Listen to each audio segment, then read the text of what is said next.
اعوذ باللہ من الشیطان الرجیم بسم اللہ الرحمن الرحیم۔ حدود اور تعزیرات جرم و سزا کا بیان۔ حد ایک قسم کی سزا ہے جس کی مقدار شریعت کی جانب سے مقرر ہے، اس میں کمی بیشی نہیں ہو سکتی۔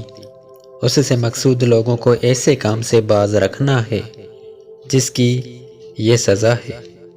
حد قائم کرنا بادشاہ اسلام یا اس کے نائب کا کام ہے، یعنی باپ اپنے بیٹے پر یا مثلاً استاد اپنے شاگرد پر، شوہر اپنی بیوی پر یا بڑا اپنے چھوٹے پر قائم نہیں کر سکتا۔ اور تعزیر اس سزا کو کہتے ہیں جو کسی گناہ پر بغرض تادیب دی جائے۔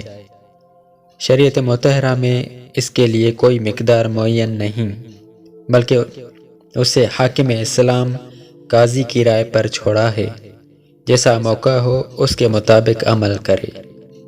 تعزیر کا اختیار صرف بادشاہ اسلام ہی کو نہیں، بلکہ شوہر بیوی کو، ماں باپ اپنی اولاد کو اور استاد شاگرد کو تعزیر کر سکتا ہے۔